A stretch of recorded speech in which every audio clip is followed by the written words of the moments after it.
tortured. My gaze settled on the Soul Collector. His white eyes and hairless face were partially covered by his black fedora.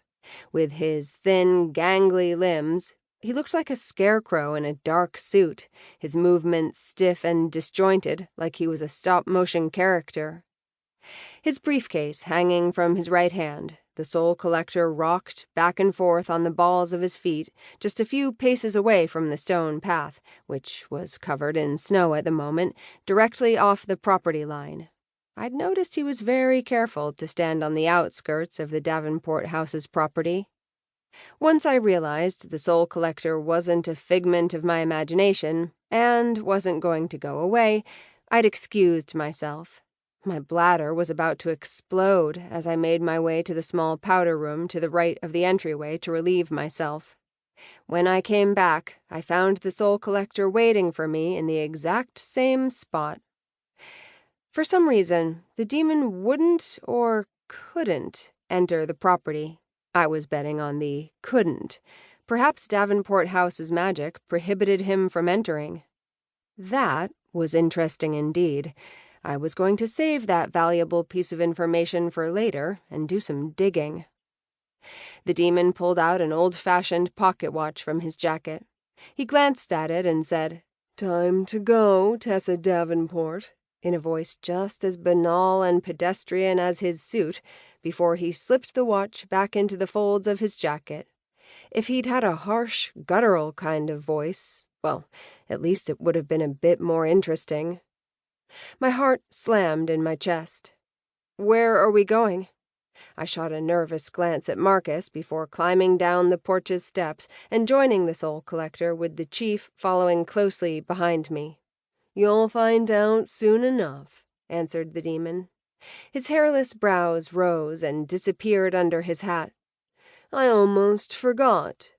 He dropped his briefcase on the ground, opened it, and pulled out a pile of folded clothes.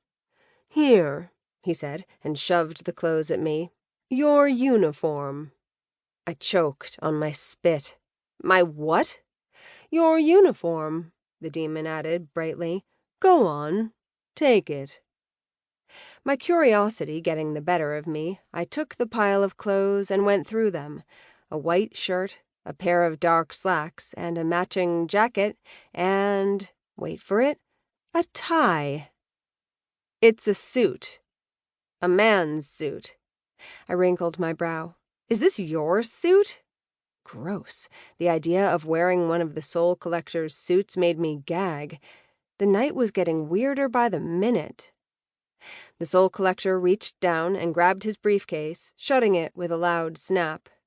"It's not mine. It's yours. It was made especially for you. Now put it on and make haste. We have lots of work to do tonight." I don't know what possessed me, but I drew the pile of clothes to my face and sniffed. "It smells like it came from a thrift shop from the 1980s. Making a face, I held the clothes out to the demon. "Forget it. I'm not wearing that." Okay, so I might be his slave, but I wasn't going to make it easy for him. "It has been washed," noted the demon, irritation thick in his voice. "With what? Mothballs and crud?" I brought the clothes closer to my face again. "Look, see that? I just saw a flea jump off. I don't do fleas." The skin of the demon's face stretched tightly over muscle and bone, his expression stiff with frustration. "You are being ridiculous." "It's called hygiene." The demon's white eyes pinched with anger. "You are in my service, and those in my service wear a uniform. Put on the damn uniform." Netherworld be damned. "Fine." I let out a breath and gestured with my free hand. "Turn around." The demon looked surprised. "Excuse me." I pressed a hand on my hip. "You heard me? Turn around so I can change." I did realize it was winter, but I was boiling with so much anger and adrenaline, I doubted I'd feel the cold. Doing as instructed, the Soul Collector turned his back to me. It was all I could do not to kick him in the ass right now. That might even make wearing the mothball-stinking suit.